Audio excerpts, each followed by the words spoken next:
Estamos de volta com o programa Vida e Saúde aqui pela Rede Século XXI, conversando com o Dr. Paulo sobre diabetes e saúde bucal. O que essas coisas têm a ver uma com a outra? Falamos de diabetes, falamos de saúde bucal. Lembrando que você pode também ligar para fazer a sua pergunta, se você tiver alguma dúvida. Se você estiver gostando do papo e dizer assim, não, já estão sendo esclarecidas as dúvidas, ótimo, a gente entende tudo bem. Mas se quiser ligar, 0 operadora 19 3871 9620, a gente aguarda aqui a sua participação, se você achar que deve, tá bom?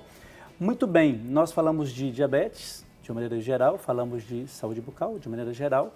E nós temos agora umas telas com diabetes e as doenças orais. A gente vai mostrar aí agora essas telas para quem está em casa. Olha só, nós temos aí, como você está vendo, doença periodontal, xerostomia, glossodínia, distúrbios de gustação e alteração na cicatrização de fendas. Doutor, o senhor podia esclarecer esses pontos para a gente? Claro. Padre, vamos lá então. Quando nós falamos em doença periodontal, seria, então, todos os tecidos que dão suporte ao dente. Então, seriam tecidos gengivais e tecidos ósseos, onde a pessoa acaba se desenvolvendo ali mau cheiro, mobilidade dentária e até a perda do dente. Uhum. Então, essa pessoa ela começa a ter, assim, amolecer os dentes e não amolece amolece em todos, tá? Para um paciente que é descompensado diabético. A xerostomia é uma sequela. O que seria isso? A glândula salivar ela tem que produzir uma quantidade de saliva por minuto. E aí, quando o paciente ele tem essa descompensação diabética, ele produz menos saliva. E quando ele produz menos saliva, ele tem um mau cheiro bucal e aumento de doenças de cárie e também as doenças periodontais. Uhum. Quando a gente fala na glossidínia, seria um ardor bucal. Então, o paciente ele chega no consultório e fala assim, eu não consigo comer uma salada com vinagre, por exemplo. Arde minha boca demais. Parece que ele tomou uma água quente e queimou a boca inteira. Ou se não, quando esse paciente ele começa a fazer o uso muito de antifúngico. Começa a ter muitas infecções fúngicas na boca. Uhum. Por incrível que pareça, a boca ela é um local quente e úmido, propícia à formação de fungo. E quando nós falamos na alteração de cicatrização de fendas, ou de um ato cirúrgico, por exemplo, não se tem a cicatrização dentro de um padrão normal, onde esse paciente ele pode sofrer aí um processo que nós chamamos de alveolites, ou também um processo de ter ali até uma osteonecrose, porque não se fecha a gengiva. Porque na cavidade bucal, nós não temos a formação daquela famosa casquinha, igual se forma assim sobre a pele. E tal. Então, na boca, todas as nossas cicatrizações, elas são do que nós chamamos de segunda intenção. O que seria? A cicatrização, ela vem da parte óssea até a parte gengival. Então, ela é o contrário. Na casquinha, forma casquinha, e é da casquinha para baixo, que seria a primeira intenção. Então, essa alteração nessa cicatrização leva a uma demora. E entra alimento, contaminação... isso daí acaba tendo até um processo inflamatório maior e não se consegue ter uma cicatrização desses tecidos. Quando a gente fala então de saúde bucal, a gente fala, obviamente, mas talvez eu fale o óbvio aqui, mas então é a saúde do dente e a gengiva também. Com certeza, a saúde é junto, complexo. Sim, isso mesmo. Né? Agora, essa questão do periodontal é a mesma coisa de gengivite ou são diferentes? Isso, a gengivite ela é uma inflamação da gengiva. É onde nós fazemos o uso da escovação e do fio dental, sanamos aí o problema. A doença periodontal são as doenças que são causadas com a perda de tecido de suporte do dente, que seriam gengiva também e seria a parte óssea. Uhum. Nós chamamos um processo que ele se inicia por bactérias e ele desenvolve um processo inflamatório. Traduzindo, a bactéria ela vai se agregando ao dente, formando placas, e essas placas elas vão sendo mineralizadas pela saliva, se tornando então o que nós chamamos de tártaros, ou na nomenclatura nova como cálculo. E isso ele vai se formando e indo em direção à raiz do dente. O osso e a gengiva ele não quer contaminação, então ele faz um processo inflamatório. Todo processo inflamatório acaba fazendo o roubo de osso, e aí o paciente começa a ter mobilidade óssea. Mobilidade dentária, desculpa. E tem a possibilidade de se reverter o quadro? Raspagem periodontal. Procurar o profissional adequado, onde ele vai trabalhar ali com anestesia, raspagem, alisamento radicular, onde ele vai pegar essas bolsas periodontais e ele faz aí toda a remoção desse tártaro né, que nós chamamos hoje de cálculo, de toda a região dessa bolsa, a fim de que não se propague o processo. Tá. A gente sempre vê, hoje em dia, com essa questão das novas mídias, né? Você deve acompanhar, claro, isso e ter isso também. A gente vê, assim, várias situações e casos em que as pessoas têm por isso que eu perguntei da reversão do quadro. Sim, então, sim. De fato, isso é mesmo possível, né? Isso Possível, não é nenhuma possível. propaganda enganosa, é simplesmente porque, de fato, é a possibilidade. A pessoa, quando ela já perceber, ou ela achar com algum dentro desses sintomas que ela está inclusa, o ideal é que ela já procure uma ajuda de um profissional. Tá? Esse profissional, ele vai saber alertar essa pessoa e fazer o tratamento adequado. Com certeza, quanto mais tempo ela ficar com um problema desse na cavidade bucal, mais chance da perda dentária. Né? Então, geralmente esses pacientes, né, nós temos o costume de falar para o paciente, volte a cada 6 meses. Dependendo do perfil do paciente, eu chamo ele a cada 2 meses no consultório para ir podendo fazendo essas limpezas. Porque no meu tempo, modo de dizer, mas a gente falava retração, né? Não sei se hoje não usa mais essa linguagem, né? É retração gengival, retração, isso mesmo. Onde a pessoa ela sorri, você começa a observar que ela tem dentes maiores. E porque a gente ouvia falar isso, retração. Nós temos uma outra tela, então, vamos ver a outra tela que nós temos aqui para a gente ter um esclarecimento melhor sobre, então, o adulto diabético em consulta odontológica. Aí nós temos 3 casos ali, risco baixo, depois risco moderado e risco alto. Explique para a gente um pouco sobre essa tela. Então, vamos lá. Paciente no consultório, primeira consulta, onde a gente vai fazer toda a parte de anamnese. O que seria isso? Conhecer o paciente tanto na saúde bucal quanto na saúde geral. Tem histórico, sabe que tem diabetes ou não, o ideal é que o dentista também faça a aferição da glicemia desse paciente. É aquela velha espetadinha no dedo e já tira o sangue e faz... No próprio consultório odontológico foi feito isso? Com certeza. Um exame prático, simples, em menos de 2 minutos você tem um resultado na mão. Por que isso é importante? Você pegar um paciente que ele tiver ali com um risco baixo, algumas cirurgias eletivas eu posso até chegar a fazer no consultório. Sim. Né? Quando a gente fala em consultório, seria nível ambulatorial. Então, vamos pegar um paciente que ele é descompensado, maior de 200, até ali a gente está falando entre 200 a 250, é um risco moderado. Esse paciente, se ele comparecer no meu consultório para fazer uma cirurgia de urgência, uma extração, por exemplo, já é um paciente que eu vou ter que entrar em contato com o médico, porque ele pode ter um quadro de hemorragia, um quadro de infecção, né? E isso daí eu posso aí gerar até um problema aí tentando ajudar o paciente. Quando ele estiver com risco alto, ele não tem indicação de consultório. A indicação dele sempre vai ser tratamentos realizados em nível hospitalar ou o médico poder fazer todo o tratamento e diminuir essa glicemia dele para que nós possamos, então, entrar e fazer o tratamento dele adequado. Então, todo paciente, ele percebe que sabe que é diabético, ele tem a necessidade de comunicar ao profissional. Com certeza, tem que comunicar para evitar acidentes e complicações. De ambas as partes, obviamente. Isso. Nós temos agora, acho que são duas fotos, duas imagens. Duas fotos, a gente vai mostrar. A gente podia ir ali para a tela, porque eu acho que ficaria legal se a gente fosse ali, para explicar um pouco melhor para você que está em casa. Você vai ver aí 2 casos e o Dr. Paulo vai nos ajudar a entender. A tela não sei se vai estar ampla aí na casa, no vídeo direto da pessoa, mas dá para a gente ver aqui que eu vou dizer assim, olha, parece-me que é uma afta. Isso. O que seria, então? Na verdade, aqui é um quadro de um paciente que ele tem uma xerostomia, pouca salivação bucal, aonde começam a aparecer algumas partes mais esbranquiçadas. Essa parte mais esbranquiçada nós chamamos, padre, de um processo de fungo. Então, muita gente fala assim, é uma afta, mas a afta ela é bolhosa. E aqui nós observamos que ela é somente como se fosse um floquinho branco. Eu não consigo identificar o que é uma coisa e outra, não. O diagnóstico diferencial é você passar o dedo e ela sair. Se sai, fungo. Se não sai, é afta.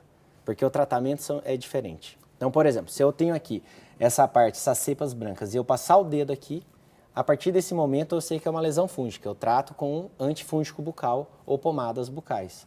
Né, antifúngicas. Se for uma afta, eu já trato com pomadas com corticoide. E então, a afta, ela é bolhosa. Então é importante que a pessoa comunique isso, com de certeza, fato, né? Porque arde também. Okay. Os dois, tanto a afta quanto neste caso, arde. Isso mesmo, com certeza. Nós observamos aqui também uma coloração mais escurecida do vermelhidão bucal, né, desse paciente. E já observamos aqui, né, sucintamente que já não é um paciente bom higienizador, que o dentinho dele aqui está cheio de placa. Ah, ok. Então, aí já mostrando que... Eu não consigo ver, claro, né? Não sou dentista. Já mostrando aí que o paciente precisa dar uma melhorada também nessa... É bom as duas coisas, nessa são escovação, boas. com certeza. Pode falar. Na Nós próxima temos uma imagem... outra foto, então, e uma foto assim bem diferente, digamos isso aí agora. Isso. Aqui já é um quadro, padre, já de uma doença periodontal avançada, onde nós observamos gengivas inchadas, retrações gengivais, abscessos em gengiva. Tá? Esses são os abscessos. Isso, são abscessos, são essas gengivas mais grossas. Então, aqui ele dá mau odor. Se o paciente tentar escovar, sangra demais. O dente, ele começa a ter uma mobilidade. Retrações gengivais, como nós falamos naquele momento, né? A gente observa. Quando eu falei retração, de fato. Isso. Aqui nós observamos a retração e aqui observamos retração com um processo bacteriano. Tá? Aqui está se formando um abscesso na gengiva. Tá? Então, ó, se nós observamos a parte de baixo desse paciente, ele não tem uma higiene adequada, muitos manchamentos, faz muito tempo que ele não passa escova um o dente, dentista. não passa o fio dental. Isso mesmo. Já se identifica isso aqui. Isso. E também observamos que não é um processo que ele está localizado em uma região. Como ele está numa boca inteira, nós também podemos pensar em associação de uma diabetes ou algum outro tipo de uma doença imunossupressora. Eu vou fazer uma pergunta bem óbvia, mas por que a pessoa deixa chegar nesse estado? É porque, será que é falta de informação? Hoje em dia, olhando, por isso que eu fiz aquela pergunta no início, se há essa preocupação das pessoas. Há uma falta de informação nesse sentido ou porque a pessoa, por desleixo mesmo, porque a gente tem que ser realista nesse sentido, né? Às vezes a pessoa pode ser desleixada, não quer cuidar e aí pronto. E é por causa disso? Talvez verdade, um fio dental, lá no início, ou a manutenção de escovação. Na verdade, hoje, padre, temos um estudo até de 2017, tá? Um estudo de 3 anos, onde a gente fizemos algumas perguntas às pessoas na rua. E aí, perguntando qual que era o maior medo dela. E, por incrível que pareça, falar em público foi o primeiro, e o segundo era ir ao dentista. Ah, é? Então, ainda hoje, nós encontramos muita gente que tem medo do profissional, não gosta, às vezes tem pessoas que desenvolvem até fobias e não conseguem fazer um tratamento.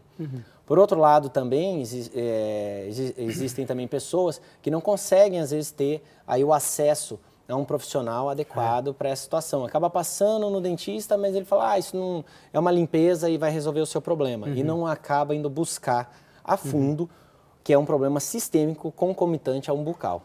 A gente fala, por exemplo, até entro nessa questão, a escovação é importantíssima. Existe, eu sei que não está muito na pauta aqui, mas a escovação quantas vezes ao dia? Sempre após as refeições principais. Tá, mas fora isso não preciso. Se às 10 horas eu como um bolo com café, com açúcar, bendito do açúcar. O ideal é o seguinte, padre, que nós, quando fizermos as alimentações principais, já fazermos ela completa. Então seria o café, o almoço e janta? Isso. Então vamos, por exemplo, pegar o almoço. Vai comer ali arroz, o feijão, um bife, a salada, o suco e a sobremesa. Terminou, escova o dente. Ah, tá. Entendeu? Muita gente gosta de almoçar. Eu já ouvi falar que depois de meia hora você escova o dente, você acredita? O ideal é você já sempre escovar na sequência, né? Até para que você não tenha... E essas alimentações que elas são entre esses períodos, que a gente acaba deixando o dente mais exposto aí a um processo bacteriano, né? Se tivesse possibilidade, seria bom escovar ou não precisa? Sempre é bom escovar. Sempre é bom. Se eu faço 5 refeições, não refeições, né? Mas se eu faço 5 alimentos, é bom que eu lá dê uma escovada, mesmo que seja tão completa. Às vezes o pessoal fala assim para mim, mas Paulo, eu não consigo, dentro da minha rotina de trabalho, eu não consigo fazer o uso de uma escovação a todo momento ou passar um fio dental. Então, eu sempre oriento os meus pacientes da seguinte maneira, quando puder, escove. Se não puder... A última escovação, que seria a da noite, antes de dormir, essa tem que ser a perfeita. Completa. Isso. Quando eu vi esse quadro aqui com esses dentes, eu fiquei pensando assim, primeira vez que eu vi lá, quando me mandaram. Pensei nisso, existem alguns tipos, pergunta também, não sei se é muito conveniente, mas que sejam mais fortes do que os outros, por exemplo, pessoas que têm uma arcada dentária, eu não sei se por hereditariedade, não sei como, que elas têm, os dentes são menos suscetíveis a doenças ou todas as pessoas é tudo igual? Geralmente, quando nós falamos em doenças, né, nós temos que colocar na balança também que o paciente ele tem uma saúde eletiva dele. Traduzindo, ele tem uma resistência ao hospedeiro. Então, tem pessoas, por exemplo, que ficam gripadas mais fáceis. Então, ela tem uma resistência menor. E tem pessoas que nunca se gripam, vamos dizer assim. Ela tem uma resistência maior. Dá uma inveja danada da gente, né? Com certeza. Então, acaba se envolvendo algumas coisas. Por exemplo, são vários elos. A alimentação, a vida da pessoa. Quando a gente fala em vida da pessoa, nós estamos falando em estresse, medicações, né? Muitas medicações que são utilizadas a fins aí de depressão, elas podem também dar uma alteração salivar na pessoa. Colocamos num outro elo a predisposição, né? Se esse paciente ele tem essa predisposição a ter mais contaminação ou não. E também o estilo de alimentação e o perfil de alimentação desse paciente. Então, a doença ela não surge a partir só de um elo. Seria uma associação de problemas. Entendi. Agora, a questão você tinha dito que provavelmente essa pessoa pode ter um quadro diabético? Com certeza. Ou um quadro de alguma doença imunossupressora, tá? Onde chama atenção que não é um problema específico de uma arcada ou de uma localização. Seria de uma arcada inteira. Tem mais alguma coisa desse quadro que você gostaria de comentar? Aqui não teria. O ideal aqui seria um perfil de paciente desse é também o profissional solicitar um exame de sangue para que ele possa aí verificar como é que está toda a parte da hemoglobina desse paciente e também da diabetes, até mesmo para poder fazer o planejamento de reabilitação dele. Reabilitação oral, a gente fala isso, né? Se vai envolver tratamentos de canal, se vai envolver tratamentos de extração, implantes. É uma pena que chegou a esse estado, né? Com certeza. Vamos voltar para o nosso lugar aqui para a gente continuar o nosso bate-papo. Não sei, porque eu estou conversando com você aqui e quando a gente vê o tempo vai correndo, eu não sei. Diretor, nós temos um tempinho ainda para apresentar alguma coisa, vamos para o intervalo? Então, olha assim, é porque assim a gente começa a falar e você vê que o papo está bom, né? E eu estou entrando em outras perguntas aqui porque eu acho que são importantes para vocês. E o Dr. Paulo, com muita clareza, muita sabedoria, tem trazido isso. Fico muito feliz com isso, porque quem está em casa vai poder desfrutar dessas informações. Mas eu tinha dito que nós iríamos falar agora sobre a diabetes e a relação, acabei não entrando muito nesse ponto, mas a gente vai falar sobre isso de maneira direta. É claro que na tela que nós vimos a gente já adentrou nesse ponto, mas eu quero algumas coisas mais específicas. Vamos para o intervalo, você sabe, rapidinho, daqui a pouco a gente já volta, um instante só. Até lá.